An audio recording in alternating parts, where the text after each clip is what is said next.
मैं नवीन विद्यालय की ऑनलाइन क्लासेस में आप सभी का एक बार फिर से स्वागत करती हूँ। आज हम पढ़ेंगे केंद्रीय बैंक के कार्य और साख नियंत्रण की। केंद्रीय बैंक साख नियंत्रण कैसे करता है। पहले हमने लेक्चर 1, लेक्चर 2 इनमें हमने मनी चैप्टर पढ़ा था। हमने मनी को समझा था, मनी क्या चीज़ है, मनी के कार्य क्या है, मनी को कौन नियंत्रित करता है, वगैरह वगैरह। लेकिन मनी कहाँ से आती है, कहाँ हम उसको सेफ रखते हैं, ये सभी हमने किस में पढ़ा था, उसके नेक्स्ट चैप्टर में बैंक में। तो मनी को सेफ रखता था कौन, बैंक। मनी से रिलेटेड सभी कार्य कौन करता था, बैंक। लेकिन मनी जो है वो बैंक से चलती है, लेकिन बैंक जो हमारे देश के सभी व्यापारिक बैंक है, वाणिज्यिक बैंक है, छोटे छोटे ग्रामीण बैंक या कोई भी बैंक हो, वो सभी किससे चलते हैं, देश। इनका कोई हेड ऑफिस तो होता होगा, जी हाँ बिल्कुल होता है, वो होता है सेंट्रल बैंक, केंद्रीय बैंक। जैसे हर घर का एक मुखिया होता है जो हर छोटे छोटे व्यक्ति को निर्देश देता है कि आप ये करो, आप ये करो, उसी तरह केंद्रीय बैंक क्या होता है, पूरे देश के बैंकों को निर्देश देता है कि आपको क्या करना है, कब मुद्रा को कम करना है, कब मुद्रा को ज़्यादा करना है, कब पूर्ति में वृद्धि करनी है या फिर कब कमी करनी है। तो ये सभी कार्य कौन करता है, सेंट्रल बैंक। तो आते हैं हमारे इस चैप्टर पे, लेक्चर 5 के केंद्रीय बैंक के कार्य व साख नियंत्रण। तो देखिए केंद्रीय बैंक को बता दिया होगा, इसको बोलते हैं सेंट्रल बैंक। और ये सेंट्रल बैंक जो होता है वो हर देश का होता है, हर देश का एक केंद्रीय बैंक होता है। जो केंद्रीय बैंक क्या करता है, पूरे अर्थव्यवस्था की, पूरे देश की, मतलब पूरे जो केंद्रीय बैंक होता है वो हर देश में एक एक होता है। तो केंद्रीय बैंक क्या करता है, देश के सभी बैंकों पर क्या रखता है, निगरानी रखता है, देश की अर्थव्यवस्था को संचालित करता है। अर्थव्यवस्था में कब उतार चढ़ाव होना है, कब नहीं होगा, या फिर उतार चढ़ाव हो गए तो उसके लिए वो क्या उपाय अपनाए, ये सभी कौन सोचता है, सेंट्रल बैंक सोचता है। सभी बैंकों का क्या होता है, ये संचालक होता है। कौन होता है सभी बैंकों का संचालक, सेंट्रल बैंक। सेंट्रल बैंक क्या करता है, सेंट्रल बैंक सभी बैंकों का नियमन व नियंत्रण करता है। क्या करता है, सभी बैंकों का नियमन व नियंत्रण करता है, मतलब सभी बैंकों के लिए नियम बनाता है, बैंक को क्या करता है, नियंत्रित करता है। सेंट्रल बैंक का एक प्रमुख उद्देश्य क्या है कि सेंट्रल बैंक है, तो सेंट्रल बैंक का एक ये इम्पोर्टेंट है कि सेंट्रल बैंक किस चीज़ के लिए उत्तरदायी होता है। तो देखिए सेंट्रल बैंक देश की अर्थव्यवस्था को सही बनाने के लिए, मौद्रिक नीति सही रखने के लिए, देश के विकास के लिए, सभी अर्थव्यवस्था को संचालित करने के लिए, उसका नियमन करने के लिए, नियंत्रण करने के लिए कौन उत्तरदायी होता है, सेंट्रल बैंक होता है। सेंट्रल बैंक आप देखेंगे तो हर देश का एक अलग सेंट्रल बैंक होता है। जैसे अमेरिका में सेंट्रल बैंक अलग है, भारत में अलग है, इंग्लैंड में अलग है, सभी देशों का अलग अलग सेंट्रल बैंक होता है। तो अमेरिका में सेंट्रल बैंक का नाम क्या है, फेडरल रिजर्व बैंक। क्या है, फेडरल रिजर्व बैंक। इसी तरह अगर हम भारत का जाएं, हमारे भारत का, तो भारत का सेंट्रल बैंक क्या है, reserve bank of India, RBI। क्या है, RBI। इंग्लैंड का देखें तो इंग्लैंड का रिजर्व बैंक क्या है, बैंक ऑफ इंग्लैंड। तो हर देश का क्या होता है, एक केंद्रीय बैंक होता है जो सभी बैंकों का नियमन एवं नियंत्रण करता है। नेक्स्ट आता है केंद्रीय बैंक होता क्या है, केंद्रीय बैंक की परिभाषा। तो केंद्रीय बैंक की परिभाषा देखिए, केंद्रीय बैंक वह बैंक है, सेंट्रल बैंक वह बैंक है जो देश के सभी बैंकों का मौद्रिक एवं बैंकिंग नियमन में नियंत्रण करने के लिए सहायक होता है। तो केंद्रीय बैंक क्या है, सुनिए, केंद्रीय बैंक वह बैंक है जो मौद्रिक एवं बैंकिंग प्रणाली को नियंत्रित करने के लिए एवं स्थिर करने के लिए क्या होता है, सहायक होता है। केंद्रीय बैंक वह बैंक है जो मौद्रिक एवं बैंकिंग प्रणाली को नियंत्रित व स्थिर करने में सहायक होता है। तो सेंट्रल बैंक की परिभाषा एक बार आप नोट कर लीजिए इसे। केंद्रीय बैंक क्या है, केंद्रीय बैंक वह बैंक है जो देश की मौद्रिक एवं बैंकिंग प्रणाली को सुदृढ़ व स्थिर रखने में या नियंत्रित करने में, नियमन करने में सहायक होता है। वह कौन होता है, सेंट्रल बैंक होता है। सेकंड डेफिनेशन पे आते हैं। सेकंड डेफिनेशन में आप ये बोल सकते हैं कि सेंट्रल बैंक क्या है, केंद्रीय बैंक वह बैंक है जो देश की मौद्रिक बैंकिंग प्रणाली को नियंत्रित करता है, देश के सभी बैंकों पर निगरानी रखता है, उनका नियमन करता है, वह सभी बैंकों का क्या होता है, संचालक होता है। ये सभी क्या है, केंद्रीय बैंक की परिभाषा। केंद्रीय बैंक की एक अलग भूमिका है हमारे देश में, पूरे राष्ट्र में, हर देश में केंद्रीय बैंक का बहुत अलग महत्व होता है, क्योंकि इसके बिना हमारे देश, हमारी अर्थव्यवस्था की जो पूरी गतिविधियां हैं किससे संबंधित, मुद्रा से संबंधित, वो क्या हो जाती है, असंतुलित हो जाती है। तो देश का केंद्रीय बैंक ही इसे संतुलन बनाए रखता है इसमें। तो देखिए अब आते हैं हम केंद्रीय बैंक के कार्यों पर। केंद्रीय बैंक की हमने परिभाषा पढ़ ली, केंद्रीय बैंक को समझ लिया, सेंट्रल बैंक होता क्या है, लेकिन केंद्रीय बैंक के कार्य आप समझ गए होंगे कि सबसे बड़ा कार्य इसका क्या होता है कि बैंकों का नियमन व नियंत्रण करना, सभी बैंकों पर निगरानी रखना और बैंकों का नियमन व नियंत्रण करना। लेकिन बहुत सारे कार्य ऐसे हैं जो केंद्रीय बैंक करता है, जिसके बारे में हम सभी को जानना आवश्यक है। तो फंक्शंस ऑफ सेंट्रल बैंक, केंद्रीय बैंक के कार्य, तो पहला कार्य इसका होता है नोटों का निर्गमन। नोटों का निर्गमन हमारे देश में या फिर किसी भी देश में, हर देश का जो पैसा है वो अलग अलग होता है। जैसे फॉरेन में डॉलर होता है, भारत में रुपया है, उसी तरह हर देश का रुपया, मतलब हर देश की मुद्रा अलग अलग होती है। हमारे देश में रुपया है जिस पर किसके हस्ताक्षर होते हैं, आरबीआई के गवर्नर के, मतलब जहाँ का वो मुद्रा है वहीं के गवर्नर के उसमें क्या होते हैं, हस्ताक्षर होते हैं। जैसे हमारे यहाँ रुपया है, नोट आते हैं, तो नोट पर किसके हस्ताक्षर चलेंगे, आरबीआई के गवर्नर के। अब गवर्नर कौन है हमारे यहाँ का, तो हमारे यहाँ का गवर्नर है श्री शक्तिकांत दास। कौन है, शक्तिकांत दास। और हमारे यहाँ का उप गवर्नर है श्री आर गांधी। कौन है, श्री आर गांधी। तो देखिए आरबीआई का पहला कार्य नोटों का निर्गमन। केंद्रीय बैंक देश की मुद्रा मतलब नोटों के निर्गमन का कार्य करता है, उन सभी का संचालन करता है। यह नोट निर्गमन का अधिकार केवल देश के केंद्रीय बैंक के पास होता है। कोई भी वाणिज्यिक बैंक, कोई भी छोटा या बड़ा बैंक या फिर कोई भी बैंक हमारे यहाँ नोटों का निर्गमन नहीं कर सकता। यह केवल कौन करता है, केवल और केवल सेंट्रल बैंक करता है। क्या करता है, नोटों का निर्गमन। तो हम बोल सकते हैं नोट निर्गमन का एक अधिकार किससे प्राप्त है, सेंट्रल बैंक को। और सेंट्रल बैंक हमारे यहाँ क्या है, RBI, reserve bank of India. अब नोटों का निर्गमन करता है तो वो कहाँ से नोटों का निर्गमन करता है आरबीआई, तो आरबीआई के पास एक न्यूनतम कोष होता है। क्या होता है, न्यूनतम कोष होता है। न्यूनतम कोष प्रणाली द्वारा वह नोटों का निर्गमन करता है। न्यूनतम कोष प्रणाली है क्या, न्यूनतम कोष प्रणाली में ये है कि आरबीआई के पास बहुत बड़ा कोष होता है, एक फंड होता है। वो फंड कहाँ से आता है, वो सभी बैंकों से कलेक्ट करता है। कहाँ से करता है, सभी बैंकों से वो पैसा कलेक्ट करता है, वो किस में डालता है, सब कोष में। न्यूनतम कोष क्यों कहते हैं इसे, क्योंकि इस कोष में अगर वो नोटों का निर्गमन कर रही है, आरबीआई को अपने पास कितना रुपये रखना चाहिए, मतलब कितने रुपए रखने चाहिए। तो देखिए न्यूनतम कोष प्रणाली 200 करोड़ रुपए आरबीआई को हमेशा अपने पास रखने होते हैं। 200 करोड़ डिवाइड होते हैं। 200 करोड़ कैसे डिवाइड होते हैं, देखिए 115 करोड़ की तो इसमें होता है सोना, 115 करोड़ का होता है 115 करोड़ सोना, और जो बचे 85 करोड़ है वो होती है प्रतिभूतियाँ। 85 करोड़ की क्या होती है, प्रतिभूतियाँ होती है। तो ये जो न्यूनतम कोष है ये आरबीआई को रखना ही पड़ता है, चाहे वो नोटों का निर्गमन करे या नहीं करे।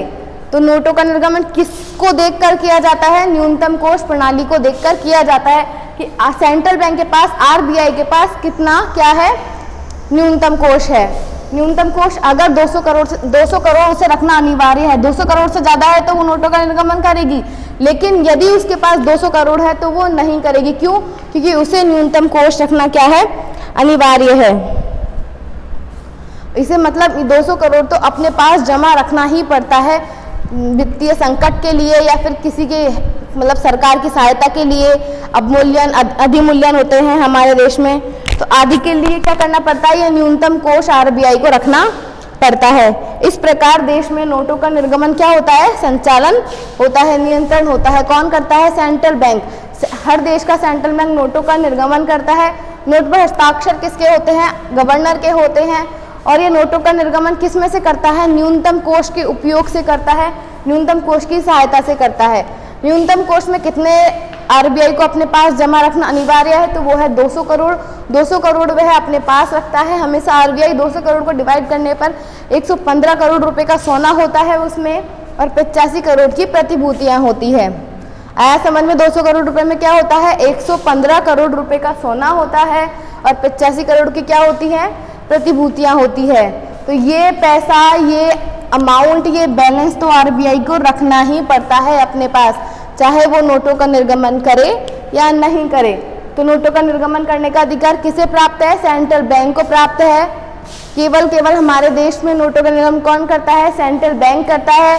किसमें से करता है? न्यूनतम कोष प्रणाली के उपयोग से करता है। और इसके अंतर्गत निर्गमित हमने जो भी नोटों का निर्गमन किया है वो किसको ध्यान में रखकर करना पड़ता है?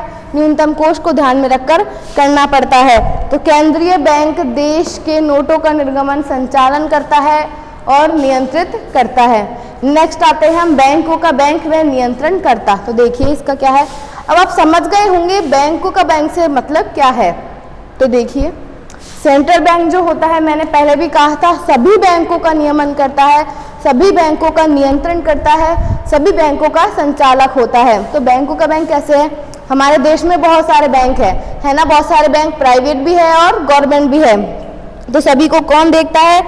सभी को कौन देखता है? सेंट्रल बैंक देखता है।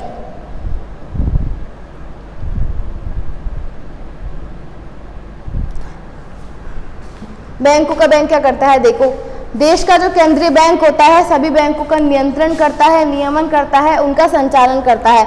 और वो क्यों करता है?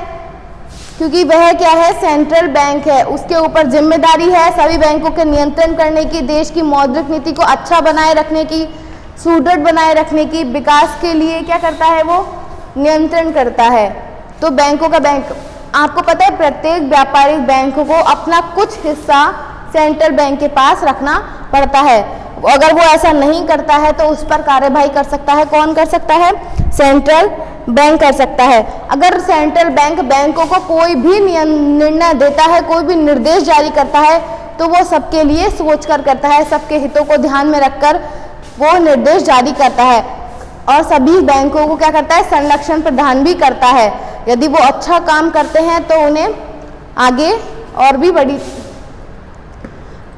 तो हम कह सकते हैं, लेकिन यदि वो उनके निर्देश का पालन नहीं करते हैं, उल्लंघन करते हैं, सेंट्रल बैंक उन पर कार्यवाही कर सकता है। तो हम बोल सकते हैं कि सभी बैंकों का बैंक कौन होता है? सेंट्रल बैंक होता है। देश के सभी बैंकों को कौन नियंत्रण करता है?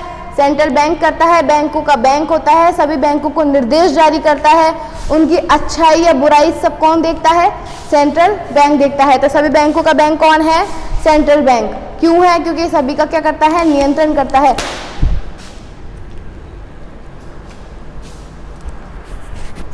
आया समझ में? जैसे हर घर का एक मुखिया होता है, वो हर व्यक्ति के बारे में नियंत्रण करता है, उसको निर्देश देता है, ऐसे ही हमारे देश का पूरे का मुद्रा मतलब मनी से रिलेटेड जितने भी निर्देश देता है, जो भी ऑर्डर आता है, वो कहाँ से आता है? सेंट्रल बैंक से आता है। नेक्स्ट कार्य है सरकारी बैंकर, एजेंट व सलाहकार। कभी कभी सरकार की तरफ से भी आरबीआई पैसों का भुगतान करता है, दूसरे देश को करता है। राज्य सरकार या केंद्र सरकार आदि के लिए क्या करता है? बैंकर का काम करता है। राज्य व केंद्र सरकार के लिए मुद्रा का भुगतान करता है, मुद्रा प्राप्त करता है। तो हम बोल सकते हैं सरकार का क्या होता है? ये बैंकर होता है। क्या होता है? बैंकर होता है।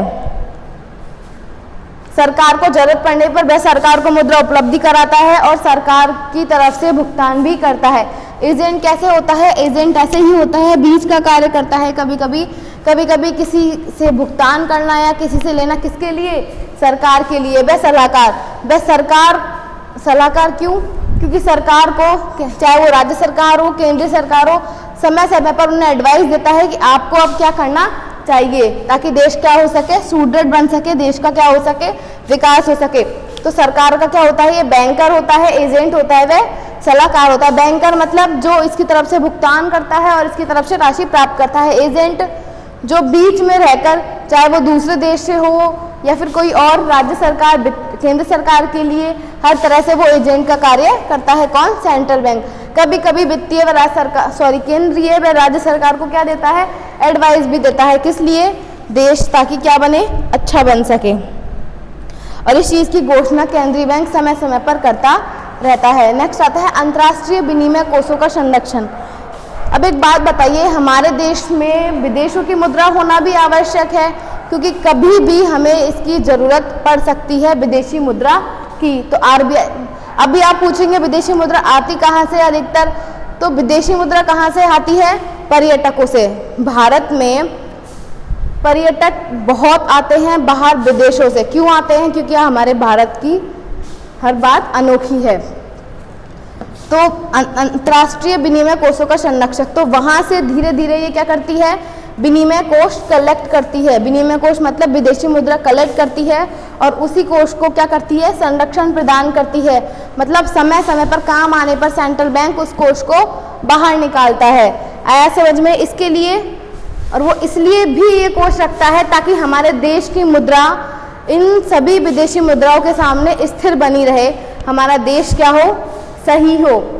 इसके लिए दो मतलब देश की मुद्रा सही बनी रहे, देश की मुद्रा स्थिर बनी रहे, इसके लिए केंद्रीय बैंक द्वारा विनिमय कोषों का संरक्षण किया जाता है। और इसके लिए RBI मतलब सेंट्रल बैंक क्या करती है, अवमूल्यन और अधिमूल्यन। क्या, अवमूल्यन व अधिमूल्यन, इन दो उपकरणों का उपयोग करती है। किस किस का, अवमूल्यन व अधिमूल्यन। विनिमय कोषों का संरक्षण कौन करती है, सेंट्रल बैंक करती है, ताकि जरूरत पड़ने पर वो विनिमय कोषों से हमारे देश की सुरक्षा कर सके। ये कहाँ से आता है, अधिकतर मैंने बता दिया, सबसे ज़्यादा पर्यटकों से आता है, वहाँ से RBI से कलेक्ट करती है।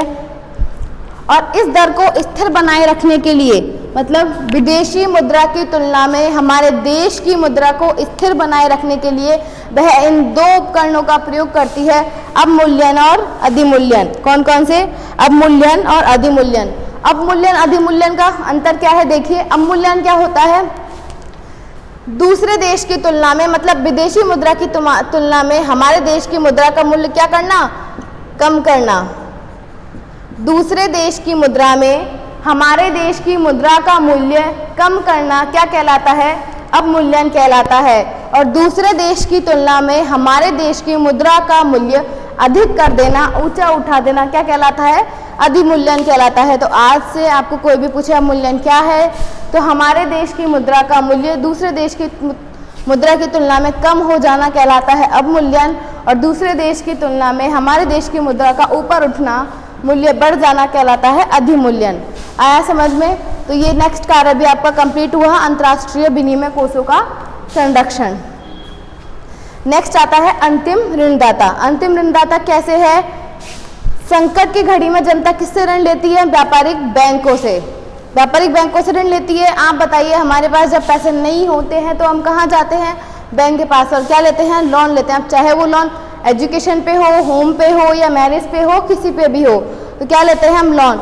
लेकिन जब व्यापारिक बैंकों को संकट आता है, वाणिज्यिक बैंकों को संकट आता है, अब वो इस हालात में अलग अलग बैंकों से लोन लेते हैं, लेकिन जब उनकी कोई सहायता नहीं करता है, उनके पास कोई ऑप्शन नहीं होता है, तो लास्ट में उन्हें कौन ऋण देता है, सेंट्रल बैंक देता है, जो सभी बैंकों को संरक्षण प्रदान करता है, सभी बैंकों का नियंत्रण करता है, सभी बैंकों का नियमन करता है। जिस प्रकार घर में कोई भी प्रॉब्लम हो, हम हर चीज़ हमारे घर के बड़ों को कहते हैं।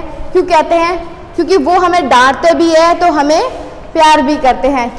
इसलिए ही इसमें भी ऐसा ही है कि RBI जो सेंट्रल बैंक है हमारा, जब हमें कोई भी, जब व्यापारिक बैंकों को, वाणिज्यिक बैंकों को कहीं से सहायता प्राप्त नहीं होती है, उनके पास वित्तीय संकट का सामना करना पड़ता है, या फिर हमारी राज्य सरकार या केंद्र सरकार को वित्तीय संकट का सामना करना पड़ता है, ऐसा लगता है कि हमारा देश नीचे जाएगा, तो इस संकट की घड़ी में सेंट्रल बैंक आगे आता है और क्या करता है, लास्ट में ऐसे वाणिज्यिक बैंकों को, सरकार को ऋण प्रदान करता है। तो हम बोल सकते हैं कि यह अंतिम ऋणदाता के रूप में कार्य करता है। आया समझ में। केंद्रीय बैंक देश का शीर्षक बैंक होता है और वित्तीय संकट की स्थिति में लास्ट में यही सभी बैंकों को क्या देता है, लोन प्रोवाइड करवाता है। नेक्स्ट कार्य आता है साख का नियमन व नियंत्रण। साख, क्रेडिट मैंने आपको कल भी बताई थी, क्रेडिट होती क्या है, साख क्या होता है, पहले वाले चैप्टर में मैंने बताया था साख होती क्या है। तो साख कभी बढ़ती है कभी कम होती है, क्यों होती है ये बताऊंगी अभी। साख का नियमन व नियंत्रण कौन करता है? सेंट्रल बैंक करता है। और कैसे करता है साख का नियमन व नियंत्रण? हर देश का एक केंद्रीय बैंक होता है।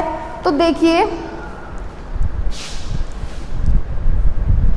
यदि देश साख की मात्रा को नियंत्रित करता है, अर्थव्यवस्था में मुद्रा को नियंत्रित करता है, मुद्रा की पूर्ति में वृद्धि या कमी दोनों कभी भी हो सकती है। तो इन दोनों को नियंत्रित करने के लिए मुद्रा की पूर्ति में वृद्धि या कमी, इन दोनों को नियंत्रित करने के लिए सरकार क्या करती है? या तो साख का विस्तार करती है या साख का संकुचन करती है, मतलब साख में कमी करती है।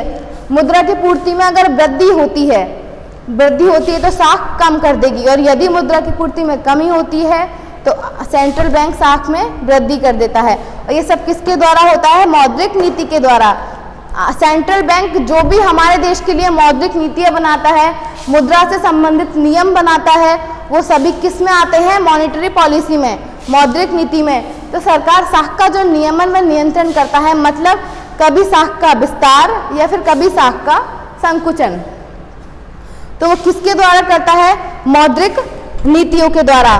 और हम बोले कि सेंट्रल बैंक का मुख्य कार्य क्या है? तो सेंट्रल बैंक का मुख्य कार्य क्या है? साख का नियंत्रण करना। क्या है? साख का नियंत्रण करना।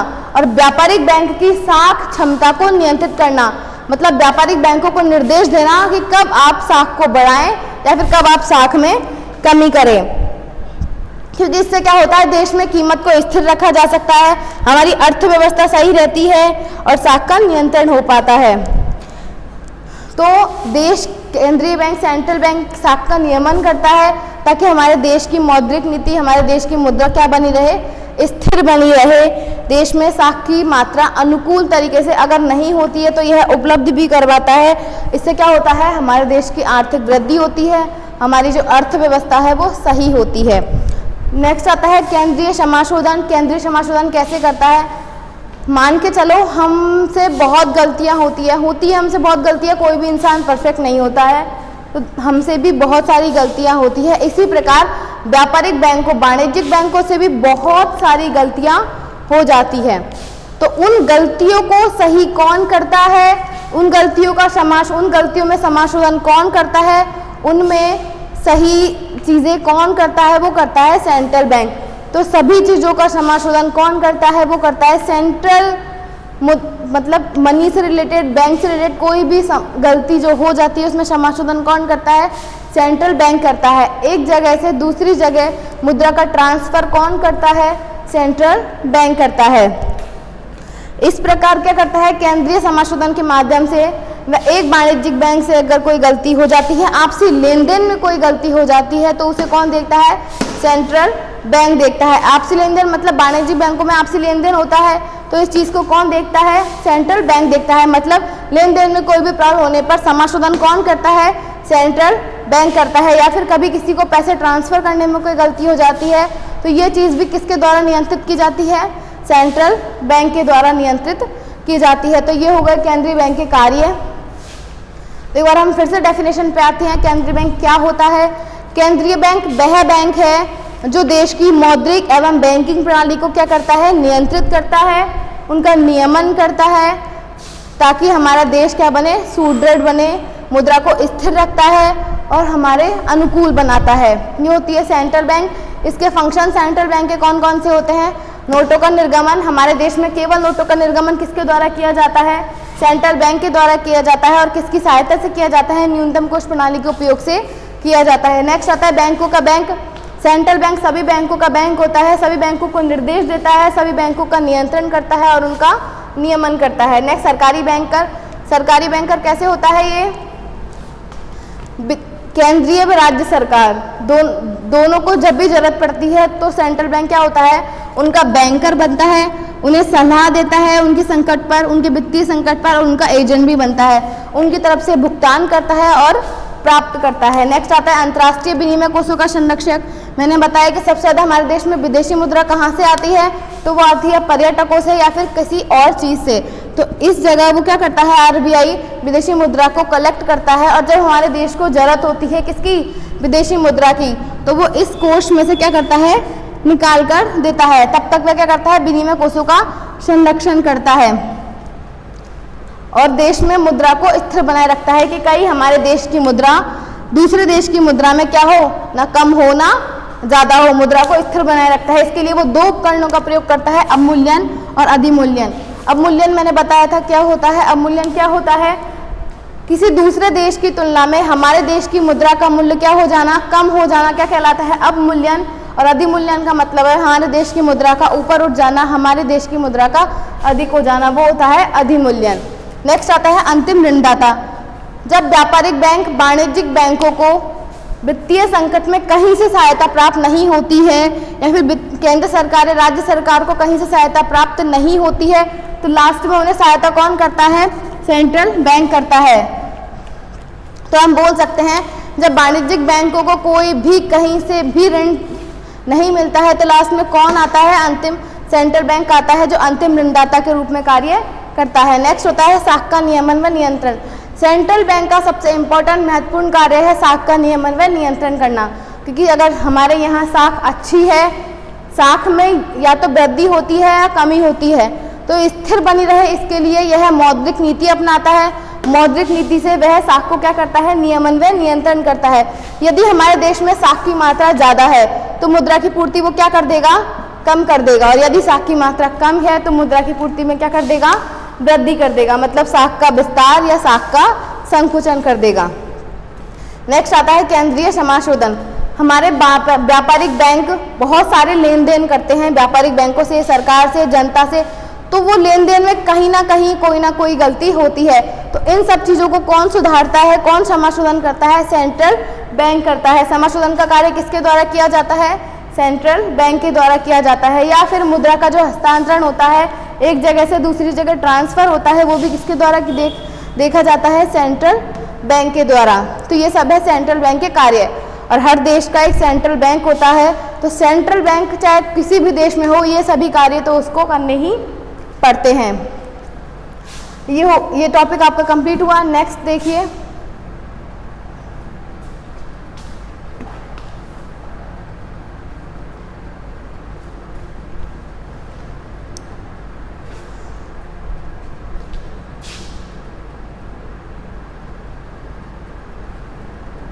अब मैंने बताया था आपको कि केंद्रीय बैंक का सबसे महत्वपूर्ण कार्य क्या होता है, साख का नियमन व नियंत्रण करना। क्या होता है, साख का नियमन व नियंत्रण करना।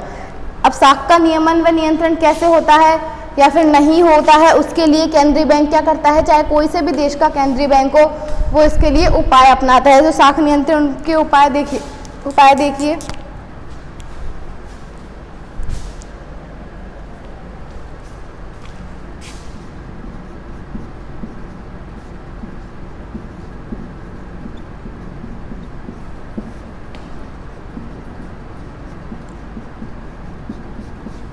किसी भी देश का सेंट्रल बैंक साख का नियमन व नियंत्रण करने के लिए साख नियंत्रण के उपाय अपनाता है। ये उपाय में वो दो तरह के उपाय अपनाता है, मात्रात्मक और गुणात्मक। कौन कौन से, मात्रात्मक व गुणात्मक। मात्रात्मक उपाय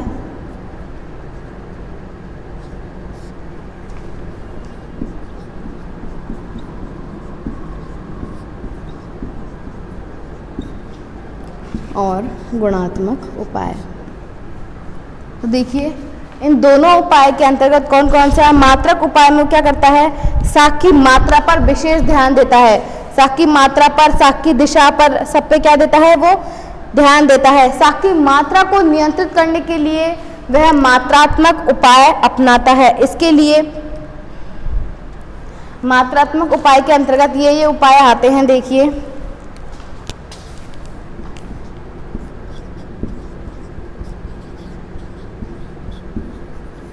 बैंक दंड नीति, खुले बाजार की क्रियाएं,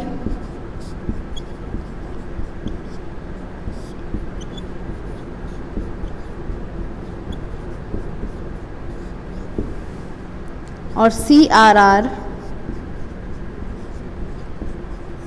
व SLR।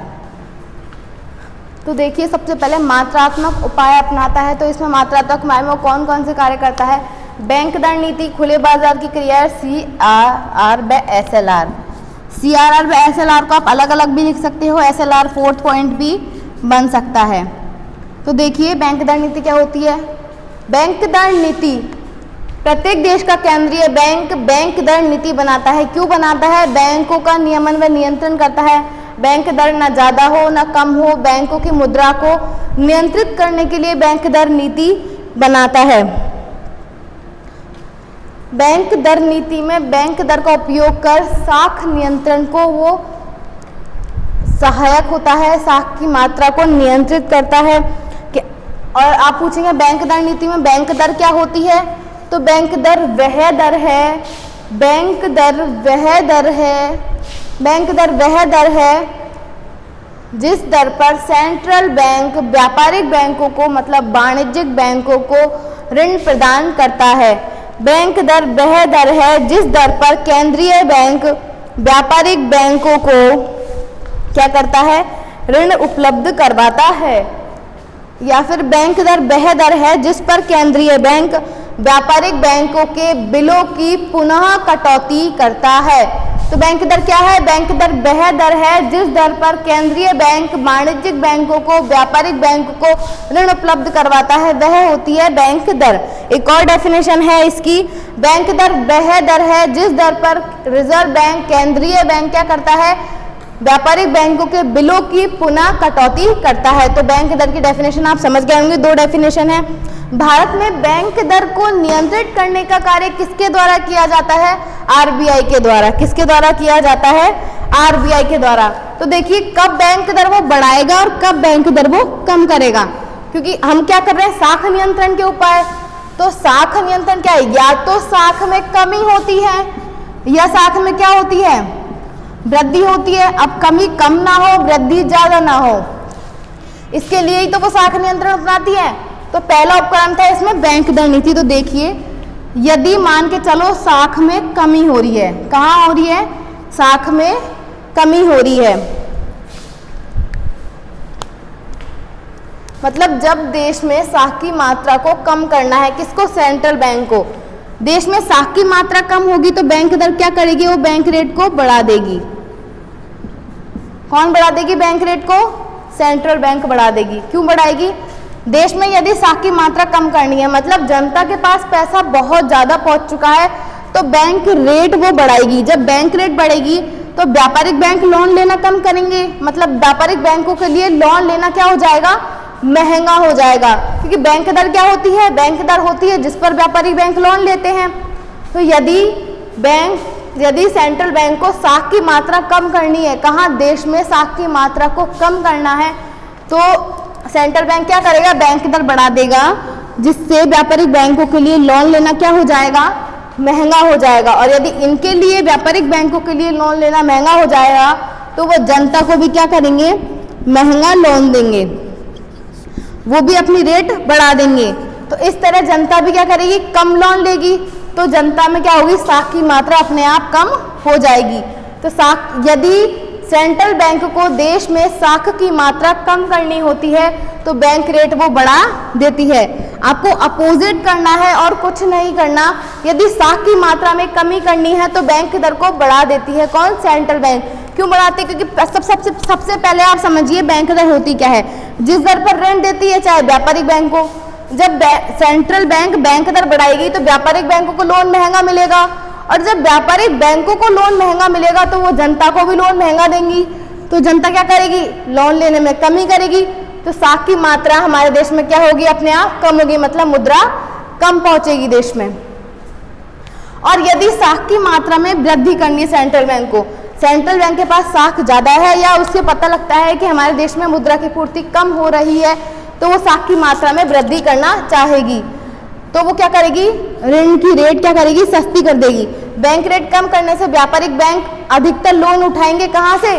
सेंट्रल बैंक से।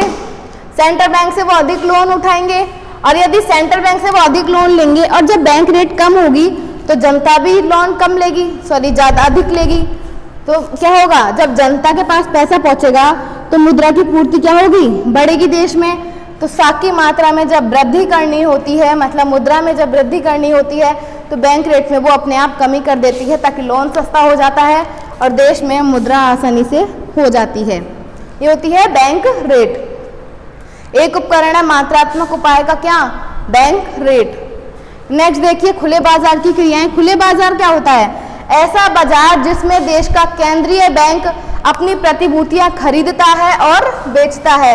ऐसा बाजार जिसमें देश का केंद्रीय बैंक अपनी प्रतिभूतियां खरीदता है और बेचता है। क्या करता है, खरीदता है और बेचता है। ऐसा बाजार कौन सा बाजार कहलाता है, खुले बाजार की क्रियाएं कहलाती है ऐसी क्रियाएं।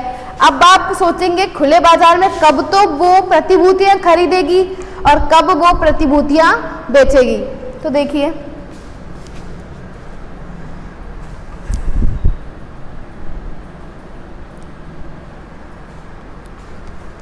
देखिए इससे ही रिलेटेड है ये भी। साख की मात्रा में या तो कमी करेगी या वृद्धि करेगी। खुले बाजार कब खरीदेगी और कब बेचेगी, जब केंद्रीय बैंक को साख की मात्रा में कमी करनी होती है, मतलब देश की मुद्रा को अपने पास लाना होता है, पैसों को अपने पास इकट्ठा करना होता है, तो वो क्या करेगी, अपनी प्रतिभूतियां निकालेगी, मतलब बेचने के लिए निकालेगी दाम मूल्य पर। तो क्या करेगी, जनता या व्यापारिक बैंक सेंट्रल बैंक से प्रतिभूतियां खरीदेंगे और जब वो प्रतिभूतियां खरीदेंगे तो क्या होगा, अपने पास उनके पास क्या होगी, साख की मात्रा कम होगी। मान के चलो कि एक दुकान पे आप सामान लेने गए, तो दुकान वाला मतलब आरबीआई के तरह से सोचते हैं कि दुकान वाला सोचता है कि मुझे इसके पास से पैसे कम करने हैं, 10 रुपए हैं तो मुझे इसके पास से मेरी तो बिक्री बढ़ानी है और इसके पैसे मुझे क्या करने हैं, कम। तो वो तरह तरह के आइडियाज, तरह तरह के प्रोडक्ट हमें दिखाता है, तो वो अपनी चीजें बेचने की कोशिश करता है। क्यों, ताकि उसकी बिक्री हो, हमारे उसके पास क्या आ सके, पैसा आ सके। कहाँ से, हमारे पास से। तो वही सेंट्रल बैंक करता है, जब उसको साख की मात्रा में कमी करनी होती है देश में, मतलब मुद्रा कम पहुंचानी होती है, तो वो अपनी प्रतिभूतियां बेच देता है। और जब साख की मात्रा में वृद्धि करनी होती है, मतलब देश में मुद्रा पहुंचानी होती है, तो वो अपनी प्रतिभूतियों को दाम निकालता है और बोलता है कि तुम इसे खरीद सकते हो। तो जब जनता, जब व्यापारिक बैंक उसकी प्रतिभूतियां खरीदेंगी,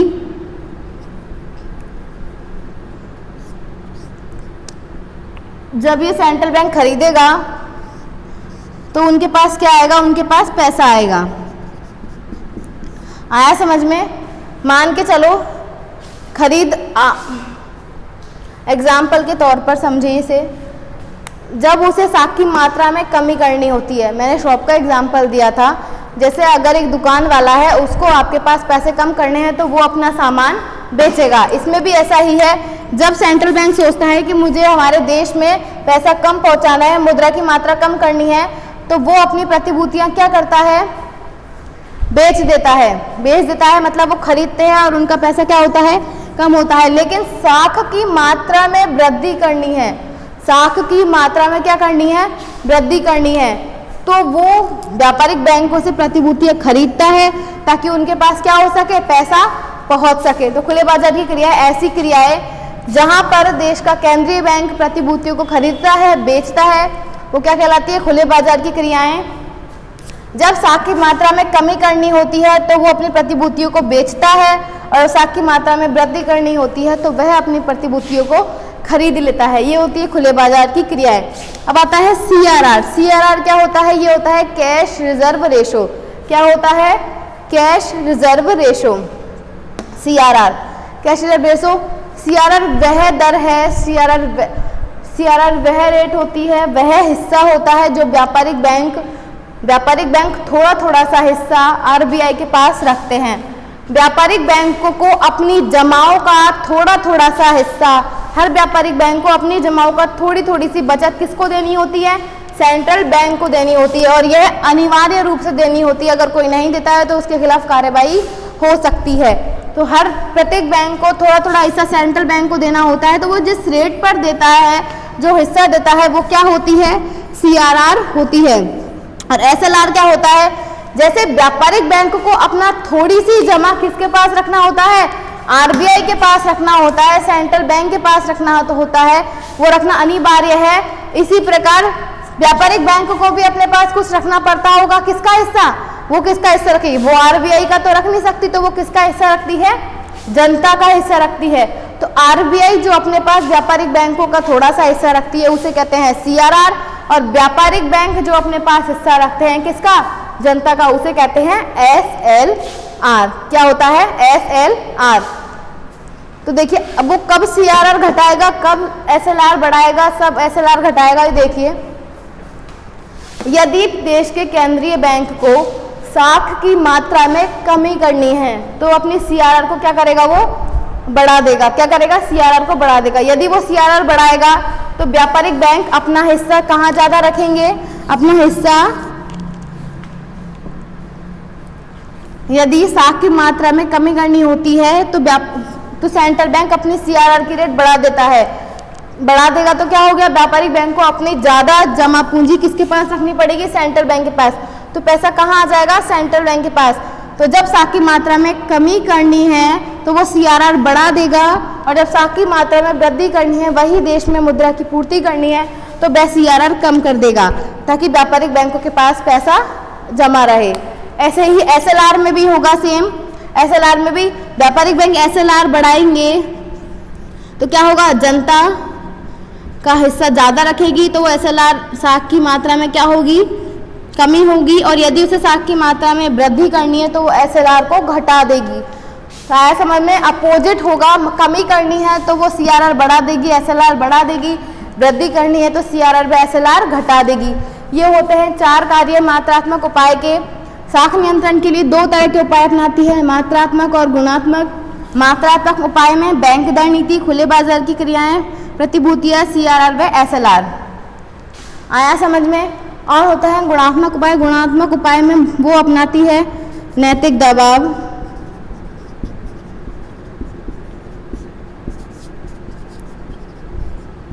प्रत्यक्ष कार्यवाही, साख की राशनिंग,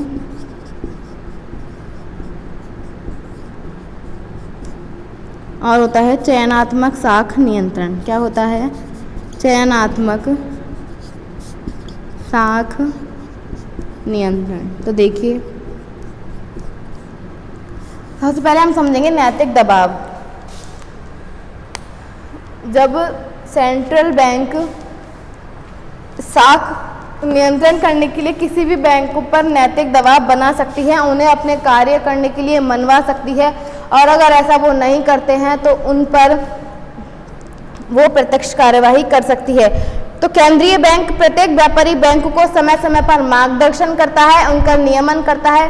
नैतिक दबाव कैसे देता है, वह उन्हें समय समय पर सलाह देता है कि आप ऐसा करिए, आप ऐसा करिए, अब आपको साख की मात्रा में वृद्धि करनी है या कमी करनी है, उनका वह नियमन करता है, उनका वह नियंत्रण करता है। और वह अपनी सेंट्रल बैंक जब चाहे तब व्यापारिक बैंकों पर दबाव बना सकता है कि आप साख की मात्रा कम करें, आप साख की मात्रा वृद्धि करें, और इसके लिए वो आरबीआई को मना नहीं कर सकते।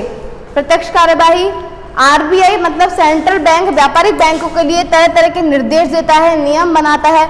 यदि इन नियमों का व्यापारिक बैंक उल्लंघन करते हैं, उनके निर्देश नहीं मांगते हैं, सेंट्रल बैंक को ये पूरा अधिकार होता है कि वह उनके खिलाफ क्या करे, कार्यवाही करे। गुणात्मक उपाय में साख की राशनिंग।